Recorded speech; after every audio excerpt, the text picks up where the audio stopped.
is up, everybody?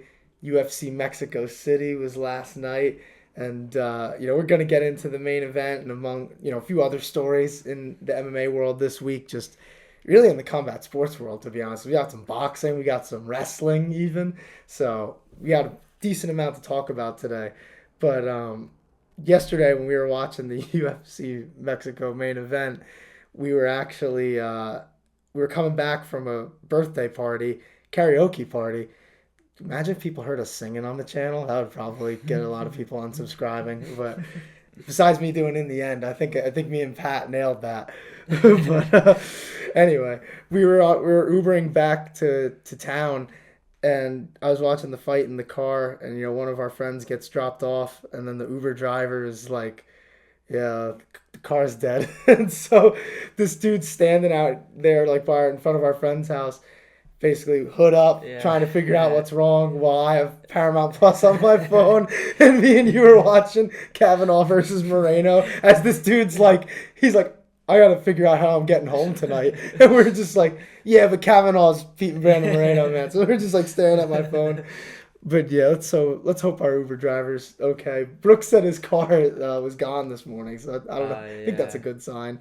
But yeah, that's how we watched the main event yesterday in the cold on my phone on Paramount Plus. So that was fun. But then we were shocked that our Uber stopped, but we were also kind of shocked at how the main event was going when we started tuning in, because Lonnie Kavanagh was just piecing up Brandon Moreno on the feet, man. And I mean, we got to just get into this fight because it's kind of a stunner. So for those who didn't see it, like I said, Lonnie Kavanagh defeats Brandon Moreno by unanimous decision, basically cements his spot in the top 5 to 6 in flyweight division. And there's a bunch of different areas I feel like where you could start this conversation, because you could talk about Lonnie or you could talk about Moreno. And I kind of want to start with Moreno just because, I mean, obviously he's a big part of the UFC. I mean, former two-time champ. But I kind of want to talk about him because I think this loss to Lonnie Kavanagh kind of shows that Brandon Moreno is over the hill a little bit. And I'm not saying that Brandon Moreno can't beat a lot of flyweights right now. I think that he definitely could. But I definitely think we're seeing him on the back nine of his career. I mean, think about how many wars this guy has had over the years. And Lonnie Kavanagh looked faster than him. He was more slick technically than him. Brandon Moreno couldn't get him to the ground. I mean, when Brandon was going for those takedowns, it was almost like stalling because he was just getting pieced up on the feet so much that he had to do anything to kind of prevent that offense from landing from Kavanaugh. And he kind of did, but he also wasn't really doing much with those positions. So I just think that Moreno, I think some of those wars are catching up with him a bit, and I think we're starting to see him get a little older, and that next generation's kind of coming through. And I mean, he's a legend, but you know, it's always the same way in this sport. The young always beat the old in the end, and this seemed like that type of fight to me. But what did you think of this, and kind of where do you think Moreno goes from here? Um. Nah. See, I think of it more. I think of it honestly a glass half full kind of thing for Moreno, because what I think is I think he more or less overlooked Kavanaugh in the start at the start of the fight and kind of went for the, which you should against a late yeah, against the guy who's filling in on short notice essentially. And Brandon Moreno's got the crowd behind him as well. So it's Kavanaugh entering enemy territory, unknown, unranked commodity going against former champion. Um, there's a lot, um, as much as there is to gain for uh, Kavanaugh. Obviously, now you see where he's gonna be, where this win puts him now. Um, there's also not as much to lose for him as well, but I think he clearly has just shown that he's a very capable striker, and I think Moreno was just he was going for the finish as soon as he can. Um, he was just looping in shots, and I think Kavanaugh was just a lot more precise in technique and precise and technical with with his boxing instead. Like it was almost like he beat Brandon Moreno at his own game, because once Kavanagh goes up 2018 after 2 rounds, and then Brandon Moreno mixes in the wrestling and starts to really get back into the fight. At that point, it's kind of all Kavanagh has to do is not get kind of just don't even get knocked down. Really, don't get taken down, and he can fight off the back foot as much as he wants, as long as he doesn't allow Brandon Moreno to completely turn the tide of the fight and control it 100%. And he definitely wasn't It's letting pretty him do much that. just don't make any mistakes for the next 3 rounds, and you'll win. Which is So kind of how it went. I mean, Moreno, he definitely neutralized Kavanaugh's offense a little bit by going for the takedowns, but at the same time, he couldn't get them, which was, a big feather in Kavanaugh's cap. I mean, going into this fight, we knew that Kavanaugh's takedown defense was really good. I think it was somewhere around 88 to 89% going into the fight, so that's obviously amazing. And then in this fight, Moreno really couldn't get anything going with the wrestling, basically besides, like I said, stalling the fight. Um, and that was kind of where Kavanagh shined, because he's stuffing these takedowns, and then he gets off the cage, and then he's piecing Moreno up on the feet.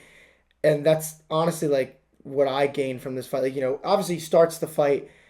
Kavanagh starts the fight in the first few rounds, piecing Moreno up because Moreno's kind of overextending and probably trying to push the pace, because he knows Kavanagh took the fight on short notice, has never gone 5 rounds in the UFC. So that was obviously, makes sense, but it wasn't really working for him. But then by the time he has to try and start wrestling, Kavanagh's already up 2 rounds, and he's already way faster. Excuse me, way faster.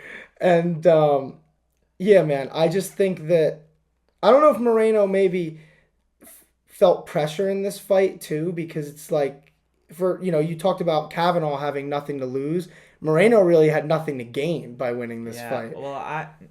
that's what I was the point I was trying to make about. I think if any, I think there's still more pressure on Kavanaugh than Brandon Moreno, because not that everyone expected, and it's a fight that Brandon Moreno should have won, but I just think Brandon Moreno more or less overlooked or underestimated what Kavanaugh was capable of, and I tried to don't know put though, him because away he as soon as he could. but or Moreno, he's been doing like the UFC Spanish broadcast for a long time, and he's called every single one of Kavanaugh's fights. So he knows who he is. There's no way he didn't. So it's like he almost had the jump on Kavanaugh in the sense of knowing his tendencies and stuff like that, and he still lost and got beat up. And that was as beat up as we've seen Moreno in a long time, But do you man. think Brandon Moreno possibly could have just, he's more or less watching, like, I know he has to be objective and non-biased when he's calling these fights, but you think when he's watching these fights, his fellow flyweights go at it, um, he's more looking at their weaknesses, and so if, for instance, if a guy like Kavanaugh steps in that spot against him and they go 5 rounds, like he's really trying to pick apart the weaknesses more than see what works for Kavanaugh, and set in that way, in that sense, just try to use Kavanaugh's weaknesses against him. Yeah, I mean maybe. I mean obviously you're right. He has to call it on a more objective basis, but you wonder how much intel he gained from that. I don't know, I don't really think that Brandon Moreno overlooked him. I just think that he got beat. I think we just saw the younger guy up and coming, had a good skill set against a guy like Moreno. I mean, Moreno's really good in a firefight, but Lonnie Kavanaugh's Muay Thai just looked incredible. I mean, he was able to really keep his range pretty well, and he was, like I said, he was a lot faster too, stuffing all of the takedowns. If it ever came down to it and it made sense, and then I know, like, you're 100% right when you said Brandon Moreno is on the back nine of his career, and who there more than likely isn't aren't that many fights left for him anyways in his UFC career.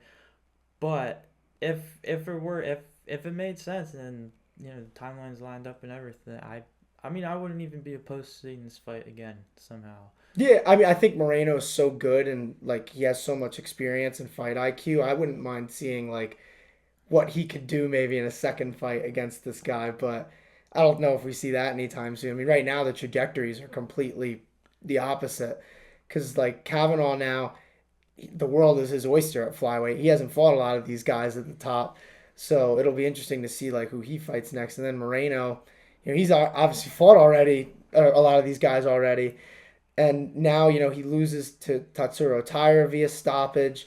Whether that was early or not is a whole nother story. But it was like the people who say that was an early stoppage, they act like Brandon Moreno was winning that fight before it happened. He was getting beat up in Yeah, that fight too. I really like Kavanaugh as a boxer, and so Yeah, now that he's gonna be facing these top five contenders, so we'll just say Josh Van and Tetsuro Taira, for instance, since they're gonna fight for the belt. If he crosses paths with one of them, um, I I think I think really all it is for him is that he maintains the cardio and the stamina, and he has to be able to throw with volume, pretty yeah. much. And if he does that, then he could also probably be a champion at some point. He definitely has a good style for it. I mean, Josh Van, he's a he likes a good fight, good brawl. So Kavanaugh could definitely shine in a fight like that. And against Tatsuro Taira, I mean, if he can defend the takedowns in the same way that he just did against Moreno, that's a tough fight for Tyra as well.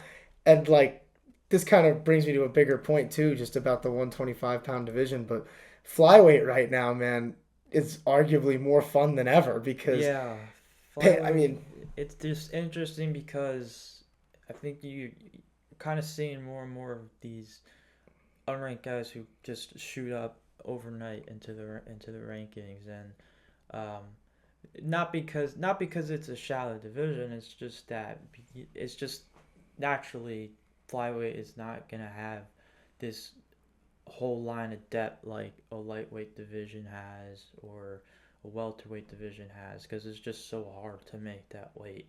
So and then fight and then have to make that weight, and then the style, like, just every single flyweight fight is just so electric, and there's just no, like I said, like I've said in the past, there's little to no wasted movements when you watch a UFC flyweight fight. So that's just part of what I think is so fascinating about it. And yeah, it's just always interesting to see just the different kind of flair that these new up and comers bring to the division. Because they're all a lot of fun to watch, Even when like Manel Cape and Kai Kara France were coming up, like everybody, everybody gets up for those fights. So, because like you guys see a finish at any given moment from those two. So yeah. And right now at flyweight, like it's a lot of the young, but it's also some of the old too, because you have Josh Van fighting Tatsuro Taira at UFC 327. Manel Cape is still up there. Kyoji Horiguchi's up there. Now Lonnie Kavanaugh is right up there too, and you still have those guys like Brandon Royval, even Brandon Moreno, who could still kind of hang around the top for a Steve little while. Erceg is another one of those guys who Yeah, just he's in a weird turned position into. though, because obviously he's had a few losses piling up, but he could definitely find his But in way terms back. of guys that who are like Lone'er Kavanagh, that go from the unranked to a title shot against a, well, no, not a title shot, but a huge opportunity, main event opportunity against someone who's held the belt before. Um, And that's the then other thing. you just kind of Pantoja's make your still around too. yeah, you just Like kind of make your name overnight, pretty much. Is what I'm saying. I like it, man. Like I said, the future's bright. Josh Van, Tatsuro Taira, Pantoja, Cape, Horiguchi, Kavanaugh, and like that's just a few of them right now. So I could definitely see this division, which is crazy. Like I remember a few years ago, we were talking about the flyweight division kind of being dead in the water, and now like it actually has the possibility of becoming one of the more exciting divisions in the Yeah, sport. and then even guys that they'll bring over from other promotions, like now I'm gonna blank on his name, but he fought Pantoja for the title. He came over from Ryzen Oh, in Japan.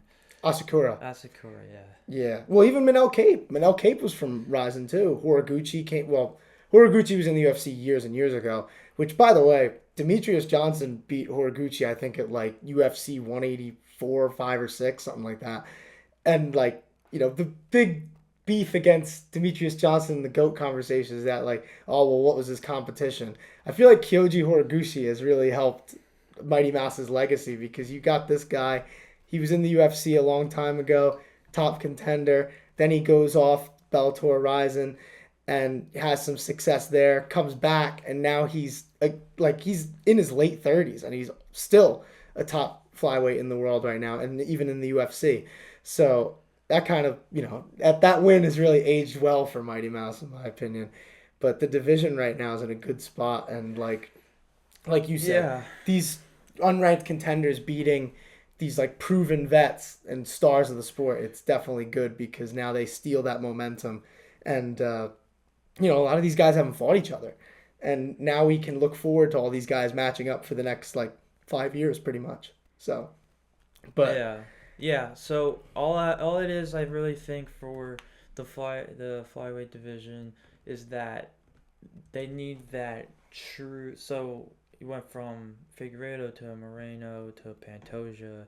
Now you kind of once again because now you have another champion, and then he won the title in a very anticlimactic way. So he's still got a lot of proof in Josh Van. You still need that true face of the division. and he hasn't fought a lot of the top contenders either. Like that's the crazy part. A lot of these guys at flyweight haven't fought each other. Josh Van got fast tracked because he beats Brandon Royval in that war, and then he gets the title against Pantoja in that way. But like even Tyra hasn't fought a ton of these guys. Cape has fought a few of them. Horiguchi, I mean, he fought a lot of the old guard at flyweight, but the guys who are there now weren't the guys who were there when he was in the Yeah, UFC. And Lonnie Kavanagh, it's the same thing as Van. He hasn't fought a lot of these guys either. And like I yeah, said, Pantoja's still there too. Like no one, I don't think there's anybody who can count him out for another title. yeah. So They need it's that. They need fascinating. that guy in that they know everybody's gonna be tuned in to watch fight no matter what. So we'll see. I think hopefully, which I think they will. Josh Van and Tetsuya Tara are gonna tear the roof off. Um, but yeah, it was yet to be seen, and we'll see. I think it's good. I mean, Josh Van already had a pretty good following. And Tetsuya Tara in his own right, they both have a pretty nice following, and so because they have such a electric, they have such a fun fight style, and they get victories and finishes out of it. So yeah, I can't wait for that fight, man. That's at UFC 327 in Miami. What's up, guys? Sorry to interrupt the podcast real quick, but we have a message for you guys. if you enjoy her Hamburg's content, you want to see more, consider subscribing to the channel, leaving a like on the videos, all sorts of fight content as much as possible, podcasts, interviews, vlogs. We have it all over here, so thank you, appreciate it. We appreciate you, and like he said, please subscribe. And now, back to the show. And speaking of that, there's another big story in MMA that relates to that card. Everybody thought that was going to be the main event for a while, but then sort of out of nowhere. But I think in hindsight, this could have been expected a little bit because we've. So to start off with the story, obviously, Jiri Prochazka is going to be fighting Carlos Ulberg for the vacant light heavyweight title in the main event of UFC 327, meaning Alex Pereira is vacating his title, moving up to heavyweight. I mean, that hasn't been announced, but that's obviously what's going on. Um, and like, there's so much on the table right now. I mean, Jones versus Pereira reportedly is on the table for the White House card. And even if Pereira goes up to fight Cyril Gahn for an interim title, that's another really fun matchup. And the heavyweight division, man, it needs some juice, and Pereira is the guy that could bring it to them. So that's also really exciting. But like, think about it.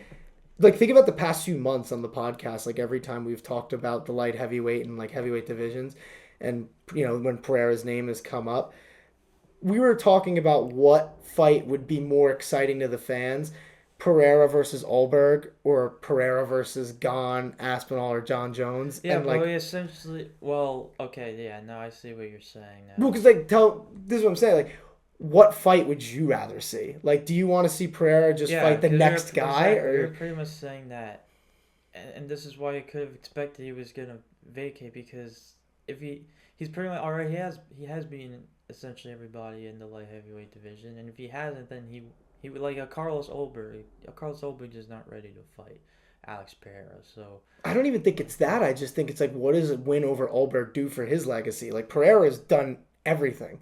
Like, what does a win over just like the next contender kind of do for him? Like, you know what it remind me of? And it's not the exact same situation because obviously John Jones, like, he reigned over 205 for way longer. But Pereira also has fought a lot of the top guys at 205 already, even in such a short amount of time. But it's like, remember when John Jones was at the end of his run at 205 and it was like Anthony Smith, Thiago Santos, Dominic Reyes, and it's like, what did those wins really do for John Jones' legacy? That's kind of how I feel about Alex Pereira fighting a guy like Carlos Ulberg. It's not that Ulberg doesn't deserve the shot at the title, but it's like for a guy like Pereira who's been at the top of the sport for a while now and has had some of the biggest fights in recent memory, like what does a win over just the next contender do for him? I think the fans would agree with me, like Pereira going up to heavyweight and fighting really any of those guys, like whether it's John Jones, Ciryl Gane, or Tom Aspinall, those are big fights. Those are super fights, and the heavyweight division has needed this type of jolt. And I'm glad that Pereira's going up to give it to them, man. Like it's exciting, and if like I said, it was unexpected, but then when you think about it, like it just makes sense. And, I've talked a lot on here about not really liking when champions, are champ for a short time and they move right up. But a guy like Pereira is an exception to me because he's one of the biggest stars in the sport. well, yeah. So good. I mean, so let's think about it like this. Let's think about it how when Makachev and Topuria vacated their titles, how soon did it take?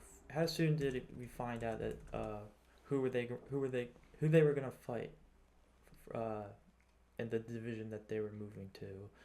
Not that long. Topuria, I can't remember exactly how long, but Makachev, because if you remember Islam, it was when Bilal fought JDM. It was if Bilal won, then Islam was going to stay down and fight Ilya at 55. But then since JDM won, we knew Islam was going to move up. So like we knew that he was going to fight JDM right off the bat, but obviously it wasn't booked until months later. And then Topuria at that point, like we knew he was going up to 55, but like who he was fighting there, like same thing. It was kind of up in the air. And then that welterweight title fight pretty much made everything make more sense. And we just were basically at that point was like, well, who's Topuria going to fight for the vacant title? And they put in Oliveira, and then that fight went exactly kind of how we figured it was going to go. But yeah, like in this case, Pereira does have like a few options. It's like you have to think about it. Who does he want to fight? Who makes sense? Like because if they're gonna put Jones versus Pereira as the main event for the White House card, like even if that doesn't have a title attached to it, that's the biggest fight I think they could make right now outside of maybe a Conor McGregor fight in the UFC. And it seems like right now McGregor to the White House card Well, isn't I mean, really that you'll likely. get people talking about that fight for like the second it gets announced, you'll have people talking about it entirely up into the fight, and then you'll have people talking about it months after the fight as well, years after the fight. Like that's the magnitude of two superstars in the heavyweight division like that on that card. So I mean, um, I think it's a realistic fight too, because Jones versus Pereira is the biggest fight that John Jones could get right now. Maybe outside of a title fight, but I don't know. Like, I think Jones versus Pereira is probably bigger than a heavyweight title fight at this point for John Jones. And for Alex Pereira, it's definitely the biggest fight that he could get.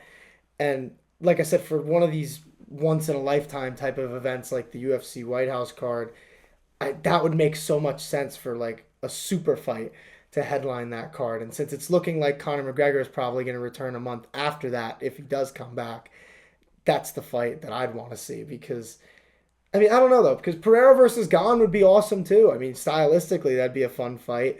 Pereira versus Gane, two really good strikers in there. I'd wonder who would win that chess match. But then John Jones versus Pereira, that's stylistically intriguing too, because you have some people who would say, well, John's just going to take him down and beat him up. But like, we don't really know that. Like, when I think about John Jones's last fight against Stipe, that wasn't the fastest he's ever looked on the feet. And Pereira's not at the end yet, really, for his career, even though he's getting up there in age. But like he's a really talented and really slick striker. If John is off in any way on the feet against Pereira, he could very well get knocked out, especially at heavyweight. But you have to favor John Jones because the man's never lost, and that takedown ability that he has definitely is going to matter. But if Pereira can stuff those takedowns, who knows how that fight goes? But like this is what I'm saying. You know what I mean? Like I'm talking about these fights at heavyweight. We haven't even gone into like what a Pereira versus Ulberg fight would look like because it's just like it's not even interesting to really get into. Like I just think that this was the perfect move right now for the UFC, and it solves a lot of problems because it doesn't give Alex Pereira a boring title defense. It gives some energy to the heavyweight division. Then it kind of clears up the logjam for Jiri because that was the big story with Jiri.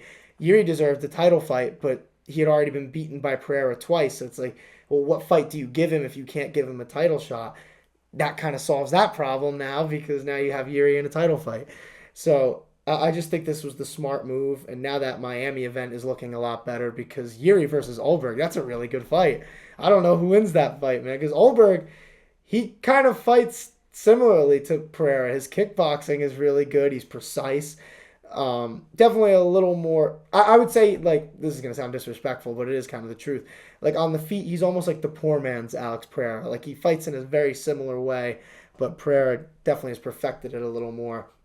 But now Jiri has experience against a fighter like that, so you have to wonder if he's gonna make those adjustments and do what he does best and just do something spectacular to get his belt back. But man, I mean, Pereira might be the first fighter in UFC history to be a triple champ. I mean, that's insane. I don't know who, I don't know if anybody else could really get to that anytime soon. I don't know. It's fascinating though. I'm glad that it's happening. But speaking of heavyweight, I wanted to get into this too. We're kind of pivoting to boxing a little bit now, but speaking of like unexpected, Oleksandr Usyk is fighting Rico Verhoeven in front of the pyramids of Giza for the heavyweight title, WBC heavyweight title. And like, I mean, when I saw this fight got booked, I had to do like a double take. I'm like, really? And then I look at my phone. Now I'm thinking about it. This is a fun fight. It's not the best versus the best. It is in one sense, but in terms of just pure boxing, like this is the thing. Boxing purists right now are a little bit mad that Rico's getting a title shot against Usyk because while Rico has done it all in glory kickboxing, he's not at that level yet in like actual boxing. So it's safe to say that Usyk will probably win the fight, but it is a spectacle, and I think it's a more interesting spectacle than we've had in recent years in boxing because you see Mayweather Pacquiao 2 get booked. I don't even want to get into Jake Paul versus Mike Tyson or Jake Paul versus Anthony Joshua, but like Usyk versus Verhoeven is kind of like a Godzilla versus King Kong type of matchup because they've both achieved so much in their respective areas and now they get to clash in the ring in a huge fight. So I'll take a circus like this over the circuses that we've been getting in the ring as of late. That's kind of my opinion on it. But like, I don't know. Does this excite you? Because let me ask you this and kind of frame it in this way. We've talked a lot lately how in combat sports, there's a big nostalgia push. Like we're seeing a lot of these fights that either should have happened a long time ago or like rematches of old fights getting booked. But like, for in terms of big stars fighting each other, there's not a lot of super fights that have been on the table. And like when I saw this fight got booked, I'm like, I could get behind this. This excites me. Like does it excite you kind of the way that it does for me?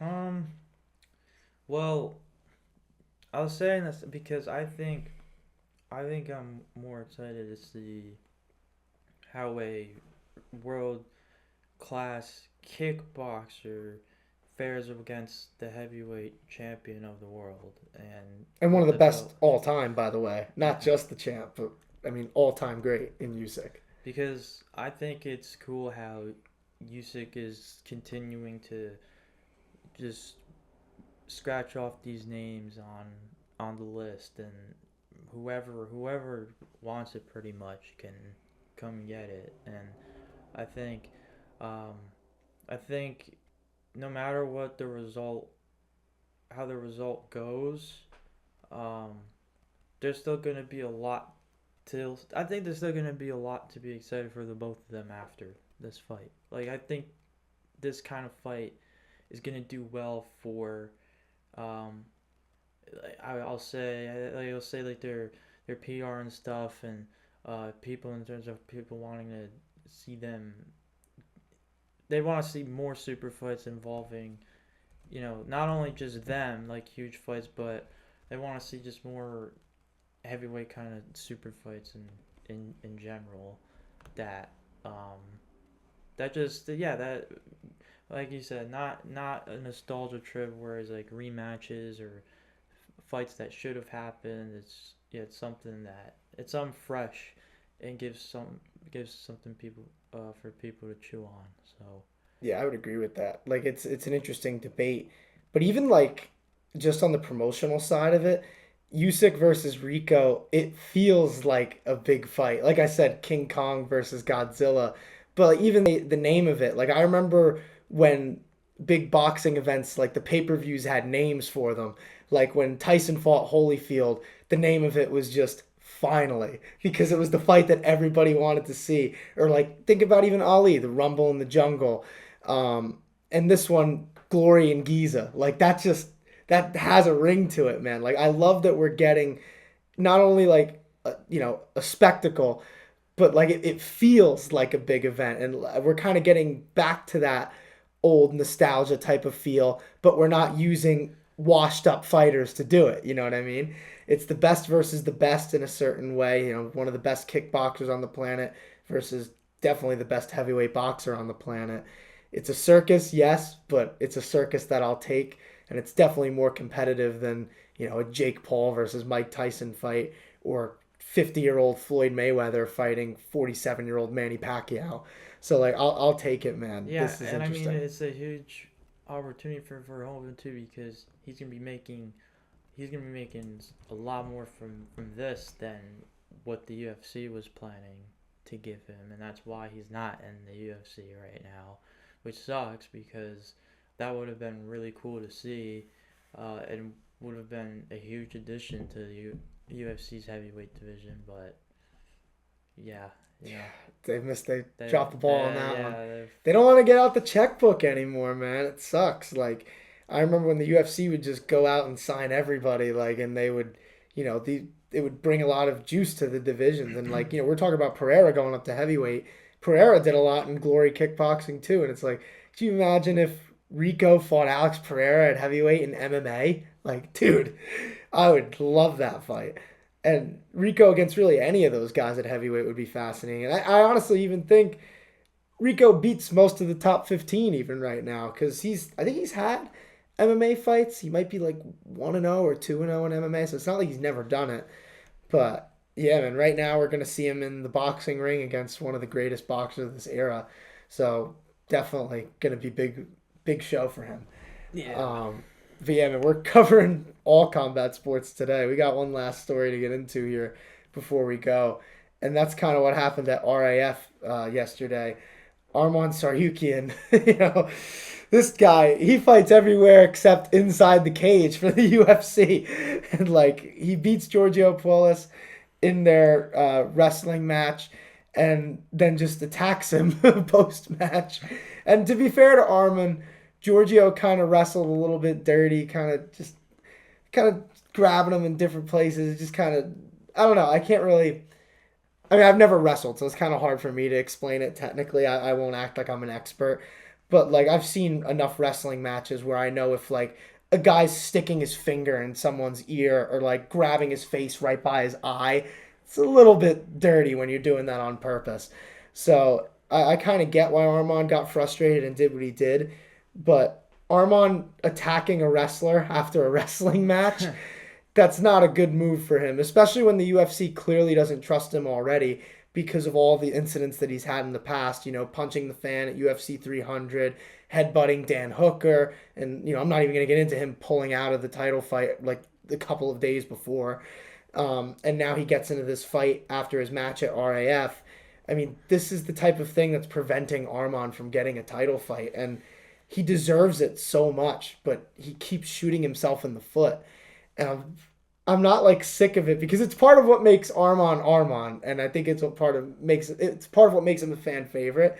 But it's also what's preventing him from getting this big fight that he wants against Ilia Topuria, whoever's going to be the lightweight champion when he eventually does get a shot. But it just feels like he keeps delaying himself, which is kind of sad. He needs to, I don't know, he just needs to get a brain. You know what I mean? He can't just be doing this. You can't fight outside of the cage and expect it to go well for you when the UFC wants to negotiate a title fight, because if they can't trust him, I mean, that's not good. Like, they're not going to want to put him in there. And lightweight has a lot of stars. So if they can't trust Arman Tsarukyan to not punch somebody outside of the cage, he's not going to get a title fight. Because think about it, man. Next week, Max Holloway's fighting Charles Oliveira. If Holloway wins that fight, I see a world where Max Holloway could skip over Arman Tsarukyan. I mean, Justin Gaethje already did, and Gaethje deserved it a lot less than Holloway would if he beats Oliveira. So I just think Arman needs to stop doing things like this outside of the cage, because it's why the UFC doesn't want to give him a title fight, man. But I don't know. Like, yeah, I mean, do you agree? Like, what do you think about it? Well, this goes. This is goes beyond. I think he finds ways to one up himself, pretty much, which is not good. Obviously, I think he kind of just when you think you seen it all with him, he does what he just did here. So, uh, yeah, that's the bad thing, because he's very unpredictable. He's a wild card. And yeah, so if you have that guy as your champion and one of the faces of your company, and you have no choice but to market him. Yeah, I mean, I don't think he really even will give you the chance to, because I think he'll try to take it upon himself, and then he'll take it to the extreme, and then it's like, well, that's the guy. That's our lightweight champion. So it's kind of like, what are you gonna do, really? Like, you're not gonna strip him unless he got, like, I don't even you're not gonna make him vacate or anything, strip him. So, like, yeah, And the thing is, you're that's why talking they about won't that. even Like, give he hasn't him. even gotten to the title fight yet. Like, that's Yeah, the thing. that's He why they don't even want to risk it. So it sucks because he deserves it, and like the fans are starting to really gravitate towards him, and that's all Arman, man. Like, his run on social media lately, I mean, he's been doing a really good job at marketing himself, and he's making himself undeniable. But then he does things like this, and it's like one step forward, two steps back, and you can't do that in the lightweight division, man. There's too many stars, and there's too many good fighters who could get a shot at the title. So, I hope Arman kind of puts it together a little bit outside of the cage, and maybe the UFC will actually relent and give him the title fight that he obviously deserves. But needs to take another fight too. That's the other thing. Like, Dana's already confirmed that Arman needs to fight again before he gets a title shot, and like Benoit Saint Denis called him out. That's a win. That's a very winnable fight for Arman. So I think if he really wants a title fight, he needs to kind of keep his nose clean, so to speak, outside of the cage, and then take this fight versus BSD, get the win that he could definitely, earn, and then again, he's already undeniable. So you get another win over a top prospect slash contender like BSD. I mean, it's going to be harder and harder for the UFC to stop him. So, especially when the fans are calling for it like they have been already. And if he wins another fight, it's just going to be even more pressure on the UFC to book him for a title shot. So, we'll see what happens. But like I said, man, next week, big fight between Max Holloway and Charles Oliveira for the BMF belt. Although, again, man, I've said this a million times.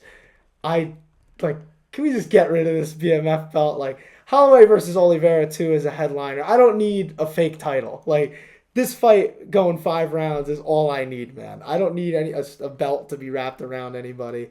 But I get it, man. It makes it a little bit bigger. But maybe, I don't know if do the casuals care about the BMF belt?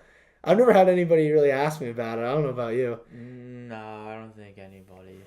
Yeah, I mean, some of them I don't think they even know that it exists. Like, I think they know Max Holloway, they know Charles Oliveira, but I don't think anybody really cares about the BMF champion. Even hardcore fans, like, we know who's the BMF champ, but like, do we really care that much who it is? I mean, in my opinion, Max Holloway's the BMF champ, but the champion of his Yeah. division knocked him out. So it's like, I don't know. That's just me. But I don't want to crap on it because I love this fight and I like the card around it too. But I mean, Holloway rematching Oliveira after 10 years. You know, their first fight kind of ended in a weird way because Oliveira hurt like his esophagus and basically like got knocked down and the fight kind of just got stopped because he was like, I can't fight, can't really move. And so now we're getting this fight and I'm super excited for it. But even the co-main event, Kyle Bohalio versus RDR. So that should be really interesting for the middleweight division. Two guys who, you know, they're coming off losses, but they're coming off losses against guys at the top of the division. So this is a big, big fight for both of them. And then Rob Font taking on Raul Rosas Jr. Huge fight for Raul, man. He could definitely move up a bit at 135 if he wins that fight. And then a sleeper on this card, man. If the main event isn't a crazy fight of the night, I think this one will be fight of the night. Drew Dober versus Michael Johnson. I mean, come on now. And then RoboCop's going to be coming back, Gregory Rodriguez. And Cody Garbrandt's going to be on the prelims. There's a few good fights, honestly, on this card. But it's going to be an interesting one next week, man. But, I mean, how could you not be excited for that main event? But, you know, we had a lot of stories this week. I think next week it'll probably be pretty UFC centric.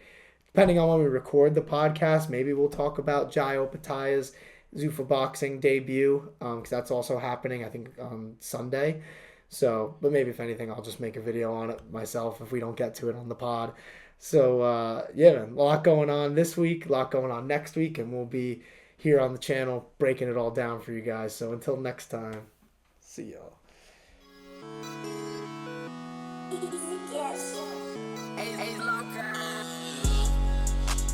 Feel just like a superstar.